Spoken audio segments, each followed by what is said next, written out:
saya dulu berkaca dari saya masa kecil, saya tuh pemalu banget Om. Nah, itu ingat ya, quote-nya ya. Selama gereja ini masih ada, gereja amat sangat membutuhkan kaum muda untuk regenerasi. Persiapan dari sekarang, gitu ya.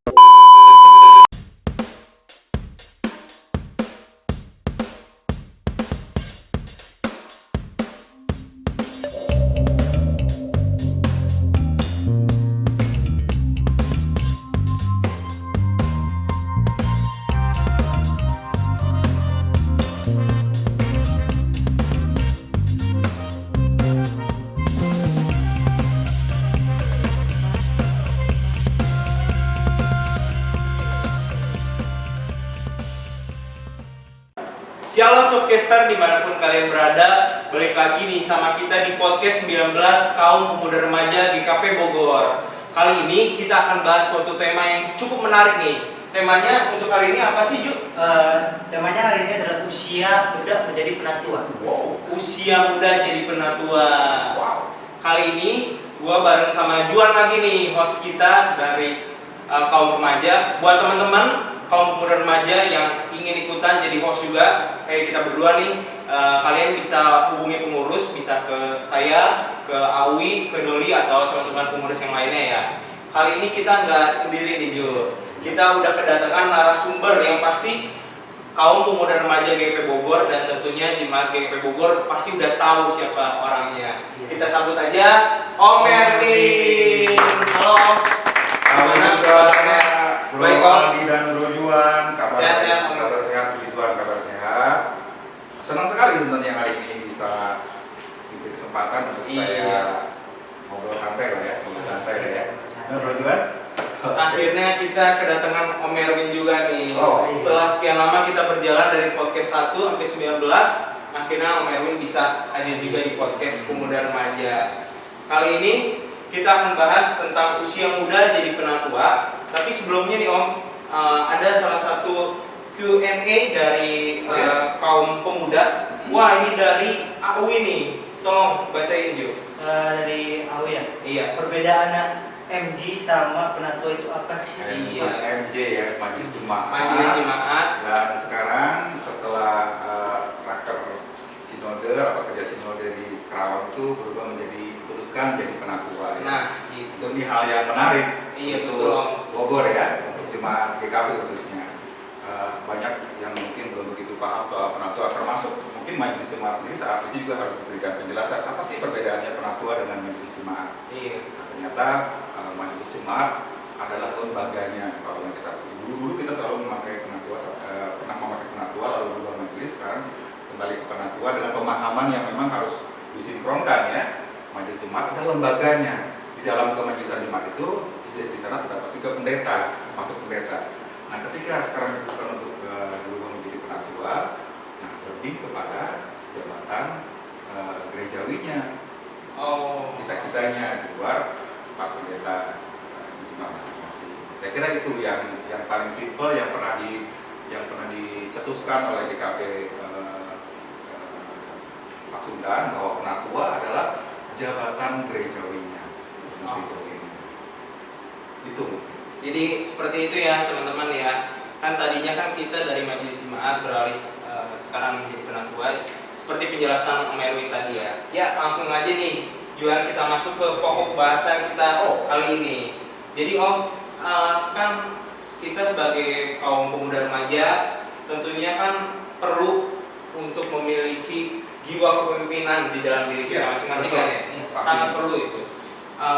Tentunya kita di usia sekarang ini untuk menjadi seorang pengurus di komisi atau untuk menjadi petugas pelayan di kebaktian minggu atau bahkan nanti kita menjadi generasi penerus kan ya Juan ya, untuk menjadi seorang penatua nantinya, apa aja sih Om hal-hal yang perlu dibangun tentang kepemimpinan itu sendiri yang harus dimiliki? Yang harus dimiliki ya. Sebenarnya kalau dibilang untuk apa yang harus dimiliki sebenarnya panjang lebar. Tapi cara singkatnya mungkin kembali ke setiap kita, setiap jemaat Bogor, anak-anak, terutama di kaum mudanya. Kepemimpinan itu hal yang sangat penting banget karena memang kita akan memimpin jemaat. Next, ketika bicara soal nanti kita menjadi penatua, itu memang ada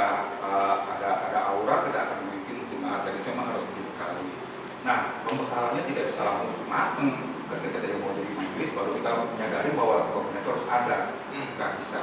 Tadi Bro Aldi sudah ceritakan bagaimana runtutan dari misalnya di kepengurusan atau pemuda remaja, di KPA, bahkan di KPA sendiri sekarang juga dibagi menjadi dua, bahkan ada pendamping, ada guru senior. Oh, Ya kan? Iya, Kalau iya. kita ada pendamping itu ada remaja yang berangkat dari hasil dari apa namanya CD. Oh. Hasil dari CD itu diarahkan mereka mau pelayanan di mana, dan sebagian adalah ada di KPA, dan itu menjadi bibit yang next akan menjadi pemimpin. Kalau sekarang mungkin dia hanya menjadi pendamping, mengikuti kakak-kakaknya yang sudah lebih senior, bagaimana cara mengajar. Mengajar adalah bagaimana cara memimpin anak-anak sekolah minggu itu di sekolah kecil ya. Dan ketika mereka terus belajar seperti itu, suatu saat mereka akan menggantikan yang senior itu. Itulah yang dipentingkan, yang sangat dibutuhkan oleh sebuah gereja ketika ada apa namanya lompatan-lompatan untuk menyiapkan generasi berikutnya di kepemimpinan yang sudah ada sekarang. Itu menjadi penting. Itu kurang lebih. jadi seperti yang Om Erwin tadi bilang tentang yang dari CD ya Om, terus nanti ditugaskan menjadi atau keinginan dari mereka untuk ikut pelayanan di mana itu sangat penting sekali ya Om. Sangat sangat. Berarti Juan sekarang lagi katek ya. Iya. Berarti nanti mau Pasti kemana nih? nanti. Arahnya mau kemana nih nanti? Ya mana ada lah yang Tuhan beri. Yang penting melayani Tuhan ya dimanapun ditempatkan, dan Juan mau belajar ya. Ya. Nah Om, kan rata-rata nih kita nggak bisa bilang bahwa dalam belajar kepemimpinan itu ada orang yang pengen menjadi seorang pemimpin tapi dia nggak tahu nih apa aja sih yang harus saya siapkan untuk menjadi seorang pemimpin. Wawasan apa sih yang harus dimiliki atau mulai diasah dari sekarang nih oleh kaum pemuda remaja untuk menjadi seorang pemimpin nantinya di dalam jemaatnya dia sendiri gitu. Wawasannya itu apa aja Om? Kalau wawasan dari kepemimpinan di gereja, tentunya itu kan sudah diatur ya, kita sempat diatur bahkan di guidance. Kita ada guidance-nya adalah TG, Tata Gereja, dan PPTG yang selama ini kita miliki yang masih tahun 2007, tapi nanti next sudah diperbaharui di tahun 2020 yang tadi saya bilang sudah disahkan di Kerawang ya, Kerawang. Itu menjadi guidance kita. Salah satu contohnya adalah kalau kita bicara soal tata gereja, sedikit aja saya mengajak teman-teman untuk melihat ke tata gereja. Di pasal 5 di bab yang kedua, di situ memperlengkapi anggotanya melalui pembinaan sehingga mampu melaksanakan panggilannya selaku orang percaya dengan memperhatikan. Nah ini modal kita nanti ke depan sebagai anggota gereja Kristen Pasundan yang akan memimpin. Apa sih yang mesti dimiliki? Minimal yang kita harus tahu adalah wawasan GKP. Apa saja? Wawasan PKPA, wawasan Okumene, lalu wawasan kebangsaan dan kemasyarakatan. GKP-an berarti GKP kan tidak hanya di Bogor. Iya. Biasa sebenarnya kita mempunyai banyak anggota, ada 29 jemaat yang berdiri di bawah sinode. Iya. Lalu ada berapa klasis? Nah, itu kan wawasan GKP-an. Ada berapa klasis yang dimiliki kita? Ada 6 klasis yang tersebar di Jawa Barat, DKI, dan Banten. Saya kira itu salah satunya. Kalau mau sedikit dijabarkan, ada klasis apa saja? Namun klasis Bogor, lalu klasis Priangan, lalu ada klasis Cirebon, lalu ada klasis Purwakarta, lalu ada klasis Bekasi, dan terakhir klasis Jakarta. Saya kira ada 6 ini yang jadi klasis atau skup-skup kecil yang membina di sekitar jemaat situ supaya lebih dekat untuk berkoordinasi untuk membuat segala sesuatunya. Seperti klasis Bogor ada 10 jemaat ya. Iya betul. Sama-sama kompak. Itu yang diharapkan. Jadi dalam skup kecil kita ada satu persekutuan antar gereja, seluruh gereja GKP sehingga bisa bekerja sama dan membuat program yang sama. Berarti dari pembinaan yang tadi seperti Om Erwin udah bilang itu sangat berpengaruh ya Om untuk membentuk generasi muda itu menjadi suatu pemimpin atau seorang pemimpin di jemaatnya ya. Wow, luar biasa Juan. Juan, kita kalau nggak salah ada satu Q&A lagi ya dari siapa tuh tadi tuh? Coba dari Diana ya. Iya. Coba bacain Ju. Halo semuanya. Katanya apakah yang harus jadi Apakah yang harus jadi penatua di usia muda? Oh mungkin maksudnya bekalnya apa yang harus kita bahas ya. dipersiapkan mungkin ya. Ya, ini juga menarik, apalagi datang pertanyaannya dari salah satu anak muda yang menjadi cikal bakal kepemimpinan di kaki Bogor ya. Iya. Dan pertanyaan itu sangat menarik, bukan hanya menarik, tapi juga perlu dijelaskan. Kadang-kadang ketika orang melihat sebagai statusnya penatua, kadang-kadang suka minder, suka aja terus penatua. Lalu tiba-tiba kalau penatua itu adalah mempunyai tugas-tugas yang sangat soalnya bisa harus memimpin renungan, membawakan firman, lalu tugas-tugas yang lain, gitu kan ya. Itu kadang-kadang menjadi sebuah kata-kata ketakutan dari anak muda. Oh, itu berat sekali ya. Padahal tidak dalam arti begini. Ketika tadi sudah ditanyakan bahwa dari muda kita sudah mengenali itu, sudah mulai berkecimpung di dalam pemimpinan yang skala kecil. Ketika suatu saat kita dibutuhkan oleh gereja untuk memimpin sebuah gereja di dalam atau kemajelisan, itu menjadi modal utama. Dan pola kerja di dalam kemajelisan ini adalah kolegial kolektif.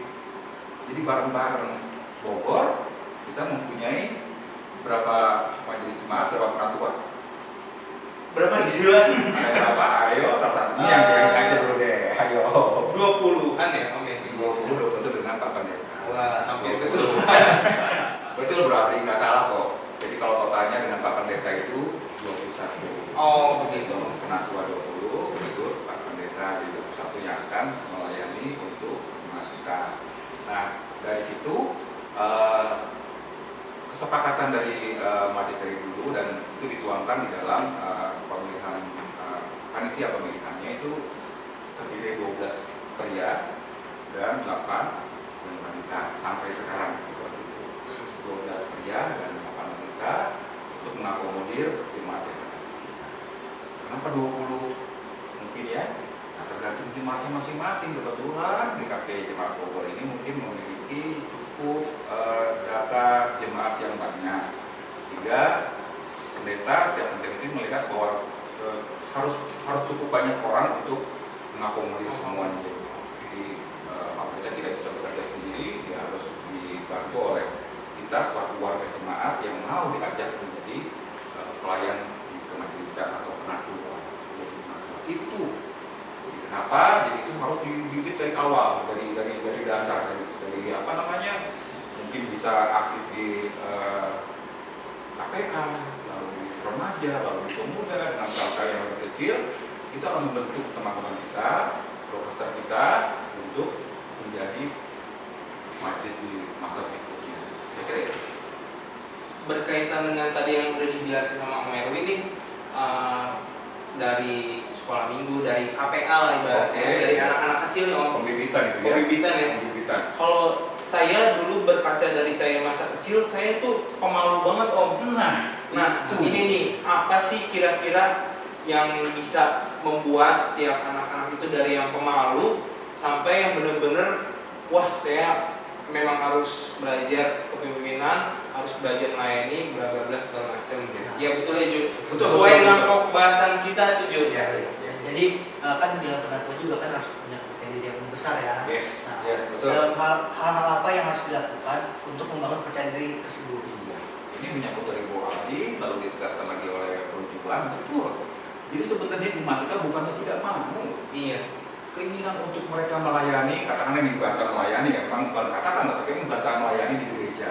Dari yang tadi proses yang dari pengurusan pemuda remaja, mungkin di KPA atau mungkin di komisi-komisi lain mereka juga terlibat sampai pada akhirnya ke majelis jemaat setelah waktu itu terus berlangsung berjalan. Bukannya jemaat kita nggak mau. Tadi yang Bro Aldi itu sebutkan kebanyakannya kita mau. Untuk di skala kecil aja kadang-kadang untuk nanti kamu ya yang memimpin ujiannya. Nanti Aduh, aku jelas bayar. ya, Nah, kurang lebih begitu. Reaksinya pasti itu.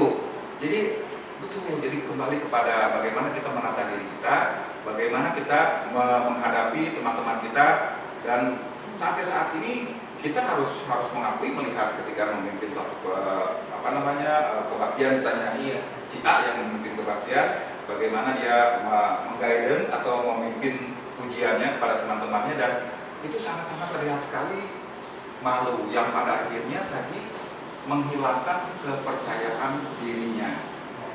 Ini yang mesti diajari, bagaimana kita hal-hal seperti ini, ngobrol-ngobrol bareng, lalu terbiasa dengan bergaul dengan sesama, bahkan di level yang lebih tinggi, bisa nyambung ngobrolnya, itu meningkatkan kepercayaan dirinya untuk dia sebenarnya dia pintar, sebenarnya dia menguasai pujian, dia tahu lagu ini, tahu, tapi tiba-tiba bisa blank karena tadi tidak percaya diri tadi. Tiba-tiba lagu ini gimana? Bisa seperti itu karena itu terpengaruh oleh malu, padahal malu sama siapa?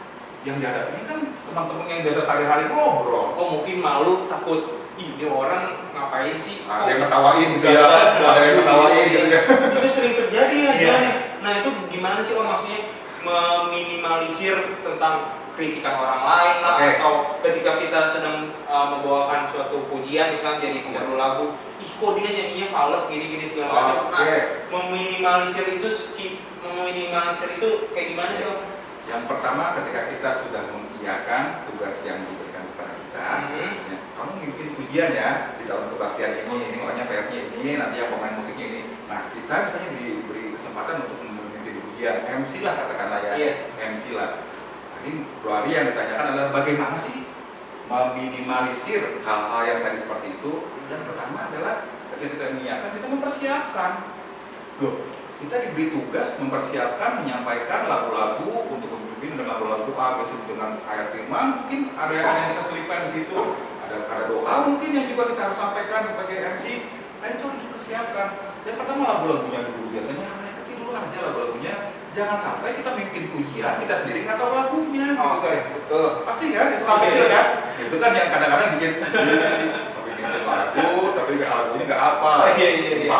Umpama kita nggak ada, itu masih belajar lagi di sana jauh ya. Kita mah semuanya apa lagu-lagu KP ya, lagu-lagu gereja pasti apa. Salah satunya seperti itu. Siapkan dulu runtutannya, habis ini apa, ada tata gerejanya, ada liturginya, misalnya doa pembukaan, lagu, lalu doa syukur dan sebagainya sampai ke layang firman, sampai ke penutup gitu kan. Itu kan ada step-stepnya, nah disitu harus dipersiapkan dan disesuaikan dengan, kalau kita ada lagunya, kita sesuaikan. Kalau untuk pembukaan lagu yang untuk pembukaan apa, setelah doa syukur lagunya apa, terus sebelum penutupan lagunya apa, dan itu dipersiapkan. Kitanya harus punya kemampuan untuk mempersiapkan agar kita bisa menampilkan yang terbaik ketika diberi tugas sebagai pemimpin pujian. Semuanya berdasarkan mempersiapkan diri kita. Mempersiapkan diri kita soal apa-apanya nanti waktu yang berjalan. Mungkin kita sudah persiapan juga masih ada bumbunya, tapi nggak usah khawatir. Kayak kita juga, berarti yang saya kemarin begini, kalau saya tugaskan lagi saya mesti harus begini. Dan itu membuat orang itu berkembang. Jadi semakin lama-lama yang tadi kepercayaan diri tadi terus tumbuh, hilang. Nggak pedenya jadi hilang gitu kan, karena kan sudah terbiasa, sudah ringan gitu. Mari teman-teman, yuk kita mau itu kan gitu kan berarti. Itu mungkin sekarang harus dipelajari karena kebanyakannya kaku banget, gitu kan, kaku banget. Nah, itu. Berarti intinya juga mempersiapkan secara matang untuk menjadi seorang yang percaya diri dan terus belajar dari segala kesalahan kecil. Jangan merasa minder ya Om. Ketika ada kesalahan kecil, lalu dari situ udah saya jadi malu, jadi mundur, lengit, hilang. Jangan pernah kayak gitu ya berarti Om ya. Jangan. Selalu percaya Tuhan menyertai setiap proses kita. Betul. Nah, itu betul. Saya setuju. Ya, jadi tadi saya sudah saya angkat juga bahwa ketika kita berkiprah di gereja, dasarilah itu dengan pelayanan yang tulus. Walaupun itu kita juga harus belajar soal tulus ya. Belajar soal tulus, kita sama-sama belajar dengan segala pengorbanan, dengan segala mungkin ketidakbisaan kita. Tapi kalau kita dengan tulus, pasti memang ini belajar untuk melayani di gereja, belajar untuk memberikan waktu saya di gereja. Itu mungkin awalnya dulu. Hal-hal kecil sekali lagi menurut saya bukan hal besar diminta oleh Tuhan. Ya. Nggak minta maksudnya, saya minta rumah kamu, jadi kamu jangan Yang minta waktu yang kita miliki, yang bukan tidak ada pada kita, ada pada kita kok. Betul. Ada pada kita. Nah Om, kan tadi kan Om dari penatua tuh dari tahun berapa? pertama kali. Pastinya Om lupa, cuma masih di surat kencana. Oh. Jadi Om paling muda saat itu bersama-sama pelayanan dengan almarhum Pak Willy Direja, dengan almarhum Pak Suwito, lalu sempat juga dengan Ibu sekarang apa ya, banyak juga soalnya waktu itu. Saya fotonya ada di rumah, masih ada, saya simpan di fotonya, cuma tahunnya saya lupa, sekitar tahun 90-an awal. Di umur berapa? Itu sekitar 26-27 deh kalau nggak salah. Berarti gap umurnya jauh banget Ya, ya saat itu gap umurnya betul Bu Ali, jauh banget. Dan jujur saat itu tadi seperti yang Bu Ali sampaikan, keminderan itu luar biasa menguasai saya. Ketika ada sangat. Berarti bukan kita doang dikira kita doang. Hal seperti itu setiap manusia pasti ada gitu. Apalagi saya ketika berhadapan dengan senior-senior yang sudah luar biasa kiprahnya di gereja sebagai majelis jemaat. Siapa yang nggak tahu dengan almarhum Pak Willy? Iya. Siapa yang nggak tahu dengan Pak Suwito sama Pak Suwito? Siapa yang nggak tahu itu? Siapa yang nggak tahu? Dan saya tiba-tiba di organ seperti anaknya, tapi saya di situ di tempat untuk belajar terus. Nah Om, berdasarkan tadi penjelasan Om Erwin, ada gap umur yang jauh nih Om ya. Betul. Berarti kan Om Erwin bisa diibaratkan paling muda sendiri, apalagi baru pertama kali menjadi majelis jemaat ya Om. Betul. Ya. Nah tantangan apa sih yang Om Erwin alami, rasakan di awal-awal menjadi penatua itu? Oke. Ini juga suatu hal yang perlu dibagikan ya. Jadi supaya kita juga tidak melihat bahwa kalau menjadi penatua, kalau jadi majelis sudah harus siap segalanya. Nah, iya. Sudah siap juga, syukur, bagus sekali kalau sudah mempersiapkan, kita sudah mempunyai visi-misi ke depannya seperti apa, lalu cara kita berorganisasi di gereja kalau yang kita sudah kuasai ya oke. Tapi tidak jarang kita harus berhadapan dengan sesuatu yang seperti saya nggak tahu harus seperti apa. Dan waktu itu saya menjadi majelis koordinator pemuda remaja. Pemuda remaja bersama dengan ketua pemudanya, saya lupa waktu itu. Tapi saya menjadi ketua pemuda remaja, dan tentu saja apa yang harus saya lakukan belum begitu, organisasinya saat itu belum begitu serapi sekarang karena itu proses waktu.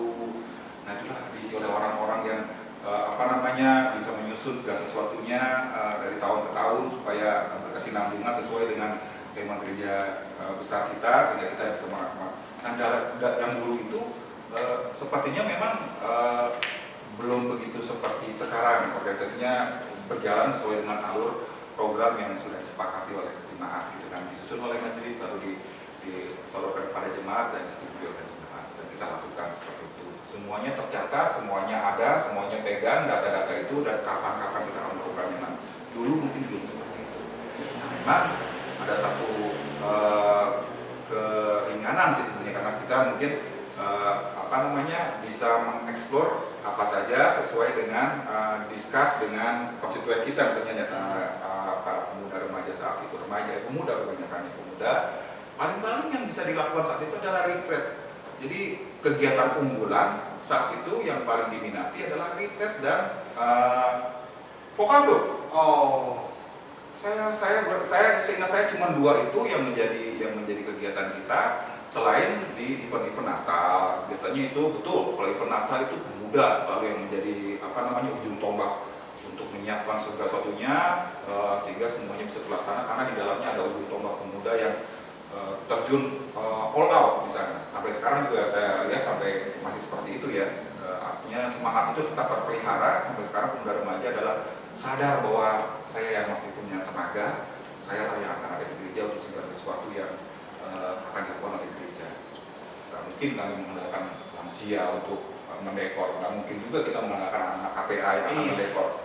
Kami yang akan mendekor yang seperti pemuda remaja untuk berkarya. Itulah di situ mulai. Jadi kalau soal kembali ke kepercayaan diri, tentu saya juga tidak punya kepedean waktu itu. Saya pasti akan enggak, belum ada seperti itu.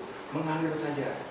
Jadi lebih kepada pelayanan lalu mendampingi teman-teman pemuda remaja sehingga mereka mempunyai kegiatan-kegiatan walaupun tidak sesignifikan sekarang, sekali lagi tidak serutin sekarang kita sudah terjadwal kegiatan apa, belum seperti itu, belum. Tapi kegiatan pelayanan itu atau salah satunya juga diantaranya hubungan dengan yang berbau okumenis, misalnya dengan gereja setempat kita tukar apa namanya paduan suara dan sebagainya atau vokatur kita lakukan juga, walaupun itu sangat jarang. Jadi itu mungkin kalau soal apa yang mesti dibangun ya seiring waktu berjalan segala sesuatu itu bukan tiba-tiba akan dengan sendirinya melengkapi kita. Diawali dengan kekagetan dan saya bersekutu berpelayanan bersama dengan orang-orang tua saya. Orang tua saya lah itu, gitu kan ya Pak Willy dan sebagainya itu orang tua saya semua. Dan saya menjadi bagian yang dan saya jadi ada spirit lagi Pak. Saya akan apa ya dalam kebersamaan ini saya akan belajar dari bagaimana orang-orang tua saya ini terjun dalam pelayanannya. Itu yang saya pelajari sampai dan saya kagumi sampai sekarang orang tua kita yang lebih dulu dari kita untuk melayani. Uyut kali kalau Bro juga bukannya pakai uyut ya, uyut karena sudah meletakkan totalitas kalau saya lihat sih orang tua kita zaman dulu itu meletakkan totalitas pelayanan yang luar biasa dan itu jejak langkahnya yang harus kita teruskan ya dengan dinamika yang sekarang pemuda-pemuda yang punya wawasan yang lebih luas lagi dan sudah diterapkan di gereja untuk pengembangan gereja. Soal contoh tentang IT yang dulu mungkin kita hanya mendengar IT itu di kantor, tapi sekarang IT sudah masuk gereja dan menjadi pendukung di dalam segala kegiatannya. Mana kita tahu ketika IT juga ternyata gereja membutuhkan. Iya benar. Adanya saya boleh katakan adanya di pemuda yang harus menjadi leader. Begitu Bro juga? Iya. Luar biasa, berarti tantangan dulu semasa Om Erwin pertama kali jadi penatua ternyata kompleks banget ya dan mengalir aja sampai betul. Sekarang dan menjadi pembelajaran yang terus diingat ya Om sampai sekarang. Sangat. Wow, luar biasa. Om, tentunya kita sebagai kaum pemuda remaja juga kan ingin menjadi seorang pemimpin yang memiliki visi dan misi yang bagus, terutama tentang gereja kita di GKP Jemaat.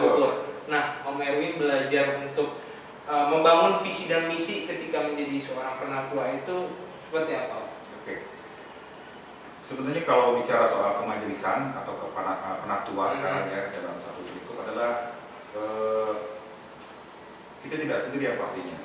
Siapapun tidak akan sendiri ketika pelayanan, termasuk pendeta sekalipun tidak akan pernah bisa sendiri untuk melangkah bersama dalam pelayanan di gereja. Ya. Jadi harus ada, tadi saya katakan harus ada penatua yang menjadi pendamping, melengkapi, membantu bahkan dengan segala totalitasnya dalam pelayanan. Nah, ketika bicara misi-misi, ketika bicara kemajelisan, di situ ada kolegial kolektif. Jadi jangan pernah kita bodoh sendiri atau hanya pintar sendiri, memikirkan sendiri, yang akhirnya pelayanan itu menjadi beban. Yang paling nikmat adalah ketika segala sesuatu dibicarakan, diputuskan dalam satu forum. Dan itu rutin dilakukan di gereja kita ya. Ada sermon yang walaupun sekarang nggak bisa tatap muka, kita masih ada, Tuhan masih kasih kesempatan untuk kita bisa zooming, yang ternyata bisa lebih lama waktunya karena masing-masing di rumah, jadi bisa maksimal bahkan untuk membahas pelayanan di gereja, untuk membahas mendukung segala kegiatan-kegiatan termasuk di dalam saat ini Pangharder ya. Itu menjadi fokus di dalam percakapan kita. Nah, ketika dikaitkan dengan visi misi, nah visi misi itu berkaitan mungkin awalnya adalah harus dari majelis sinode yang sudah memberikan arahan-arahannya seperti apa. Ada tema tahunan, tema besarnya apa, 5 tahunannya. Nah, itu kan diturunkan di GKP, disesuaikan. Nah, itulah visi misinya di situ gitu loh. Tema kita apa? Kita mau ambil yang mana? Kalau sekarang kita punya tema yang lebih pada berbagi, berdiakonia supaya ada kesetaraan dengan siapapun yang ada di sini. Dalam kesusahan, dalam kesenangan sama kita senang. Dalam susah sama-sama kita susah, itu yang diajak oleh gereja kepada kita semua. Dan itu sudah kita lakukan ya dalam keadaan susah pun kita masih bisa berbagi kok. Nah, itu kan visi kita untuk berbagi, menempatkan gereja kita bukan hanya gedungnya saja, tetapi apa yang kita bisa perbuat. Contoh kalau terlalu lebar-lebar ketika gereja kita ada Ahmad Yani, itu saya seringkali mengingat perkataannya teman-teman Pak yang dulu, majelis yang dulu, Kampung, Pak Sunu selalu begitu. jangan kita melihat gerejanya lalu megah lalu orang menjadi silau dengan keadaan gereja, tapi bagaimana gereja ini ketika Tuhan tempatkan di Ahmadiyah ini, apa yang bisa kita perbuat berbagi dengan minimal dengan lingkungan terdekat sudah banyak kan? Sudah banyak dari bazar Ramadan kan ya Om. Terus kita kaum muda remaja ada beberapa program pemakaran tahunan. Lalu ada yang pengobatan gratis. Iya, Masih ingat pengobatan iya. gratis? Itu bagaimana gereja bisa masuk di dalam lingkup-lingkup kemasyarakatan tadi, dari kawasan kebangsaan dan kemasyarakatan. Kita bisa masuk. Jadi kita bukan eksklusif, jadi kita nggak eksklusif duduk berdiri lalu dipagerin biar tinggi-tinggi, kita kebaktian di dalam, lalu pas kebaktian kita cuma di dalam, tidak. Kita berbaur dengan masyarakat sekitar, dan saya lihat itu sangat-sangat positif ya, sangat positif. Itu Luar biasa. Juan berarti harus bangga menjadi jemaat GP Bogor. Iya, pasti banget. Pasti. Jadi Bro Juan ini sedang kateksasi ya? Kateksasi ya? Kateksasi dasar? Lanjutan. Lanjutan, berarti sudah lagi dong. Sudah lagi. Tahun ini sudah mesti di CD ya? Mesti di CD, tapi ada satu yang pengingatan dari saya bahwa sudah diprogram sejak lama, memang pending ketika memang sekarang pandemi. Biasanya calon-calon yang akan di sini itu suka diajak untuk ke bidang-bidang yang ada di sinode, dan pelayanan yang ada di sinode, badan-badan yang ada di sinode. Itu sangat baik, sangat baik. Kita tahu ya sinode itu ternyata GKP itu besar ya, punya badan rumah sakit, badan pendidikan, universitas dan lain sebagainya yang dikelola oleh badan-badan yang ada di lingkup sinode. Wah, nggak kerasa nih Bro Juan. Setelah sekian lama tadi kita sudah membicarakan tentang hal-hal apa saja yang membangun kepercayaan diri, tentang bagaimana kita menambah wawasan tentang kepemimpinan segala macam. Kita udah di akhir podcast kita kali ini. Tapi sebelumnya Om, kita minta sedikit pesan dari Om Erwin bagi kaum pemuda remaja GKP Bogor tentang pentingnya belajar kepemimpinan itu seperti apa sih Om? Dan tentunya kan itu sangat berarti untuk kita menjadi generasi penerus GKP Bogor. Oke. Ya Bro Aldi dan Bro Juan, mungkin obrolan kita sekarang mungkin pastinya nggak begitu maksimal ya, karena ada durasi waktu. Tapi saya bersyukur bisa menyampaikan yang kecil-kecil ini kepada teman-teman semuanya, kepada broadcaster yang di rumah, hal-hal yang mungkin bisa menjadi penyemangat kan, minimal itu ya, penyemangat ya. Yang pertama tadi bagaimana sih kepemimpinan gitu, dan seperti hal sesuatu yang susah dijangkau karena gampang dijangkau, asal ada kemauan. Sekali lagi, jadi sesuatu kepemimpinan itu bukan ada di luar sana, tapi ada di dalam diri kita masing-masing. Saya percaya itu Tuhan tidak pernah meminta kita sesuatu yang tidak ada pada kita, pasti yang ada pada kita. Betul. Sesuai dengan talentanya masing-masing. Ya kan, ketika kepemimpinan itu ada di dalam kita, tinggal kita bagaimana bisa memimpin. Jadi gak usah terlalu ribet dengan sesuatu yang terlalu kusut dengan saya kalau jadi begini nanti gimana ya, aku harus persiapkan. Betul, ada yang harus dipersiapkan. Lebih kepada diri sendiri, bagaimana kita mau memberi dulu, bagaimana kita mengambil hal yang kecil dulu. Suatu saat Tuhan akan memberikan suatu tanggung jawab yang lebih besar. Mulailah dari apa yang bisa dilakukan walaupun itu kecil. Mulailah dari apa yang bisa kamu lakukan walaupun itu kecil. Semenel, nggak apa-apa. Tapi penuh dengan tanggung jawab. Tapi penuh dengan tanggung jawab. Itu yang penting. Yang kecil itu, dan suatu saat Tuhan akan memberikan sesuatu kamu yang lebih besar. Satu lagi, yang terakhir adalah selama gereja ini masih ada, gereja membutuhkan kaum muda. Ingat itu. Ingat ya, quote-nya ya. Selama gereja ini masih ada, gereja amat sangat membutuhkan kaum muda untuk regenerasi. Bersiaplah dari sekarang, gitu ya. Kaum muda sangat penting ya Om ya. Dan sebagai ujung tombak dari gereja, betul kan? Punya power soalnya. Punya power, punya tenaga, dan waktunya juga masih banyak. Apalagi sekarang pemikiran anak pemuda remaja sekarang, wah, perlu ditangkap, ditampung, lalu diurai gitu kan, diurai. Luar biasa. Apalagi Tujuan kalau sudah berpikir, waduh, kita harus bahasnya lama ya, gitu ya. Oke, Ya, Erwin, terima kasih atas sama-sama. waktunya. Saya juga terima kasih diberi kesempatan untuk duduk di sini menjadi bagian dari podcastnya pemuda. Terima kasih juga Om. Sampai jumpa kembali untuk teman-teman, dan jangan lupa untuk terus ikuti kita di podcast selanjutnya dan sampai jumpa lagi di podcast selanjutnya. Bye bye. Ya.